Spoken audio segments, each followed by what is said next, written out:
Step into Value Zone. Value Zone. Hypermart. Bhatancheru. Ration కార్డుల eKYC మీరు ఇంకా చేసుకోలేదా?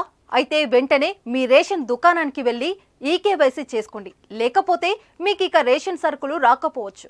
ఈ ఈకేవైసీ ప్రక్రియ ప్రభుత్వం డెడ్ లైన్ విధించింది. రేషన్ కార్డుల ఈకేవైసీకి జనవరి 31 తుది గడువని స్పష్టం చేసింది. ఈ మేరకు ఆ శాఖ కమిషనర్ దేవేందర్ సింగ్ చౌహాన్ శనివారం ఉత్తర్వులు జారీ చేశారు.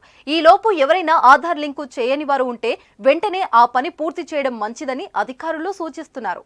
బోగస్ రేషన్ కార్డులు తొలగించాలనే ఉద్దేశంతో గత బీఆర్ఎస్ ప్రభుత్వం రేషన్ ఈకేవైసీ కార్యక్రమాన్ని చేపట్టింది. గత 9 ఏళ్లలో ఎంతోమంది చనిపోగా మరికొందరు పెళ్లిళ్లు చేసుకుని అత్తారింటికి వెళ్లిపోయారు. ఈ నేపథ్యంలో రేషన్ బియ్యం పక్కదారి పట్టకుండా ఈకేవైసీ చేపట్టింది. ప్రస్తుతం రేషన్ కార్డులో పేరున్న వారంతా వేలిముద్రలు వేయాలని స్పష్టం చేసింది. 2 నెలలుగా ఈ ప్రక్రియ కొనసాగుతుంది. రేషన్ దుకాణాలకు వెళ్లి ఈకేవైసీ చేసుకుంటున్నారు. ఈ ఈకేవైసీ కోసం ఆధార్ ధృవీకరణ, వేలిముద్రలు, ఐరిష్ వంటి గుర్తింపులు తీసుకుంటున్నారు. రేషన్ కార్డును ఆధార్ నెంబర్తో లింకు చేయడానికి మీ రేషన్ కార్డులో ఉన్న సభ్యులందరి ఆధార్ నెంబర్ ఇవ్వాల్సి ఉంటుంది. వాటి ఆధారంగా ఈ ఈకేవైసీని పూర్తి చేశారు. ఇప్పటికే పలుమార్లు గడువు పొడిగించారు. తాజాగా ఆ గడువును జనవరి 31 వరకు పొడిగించారు. తెలంగాణలో రేషన్ ఈకేవైసీ ఇప్పటికే సుమారు 70% ప్రక్రియ పూర్తయింది. ఇంకా 30% మాత్రమే పూర్తి చేయాల్సి ఉంది.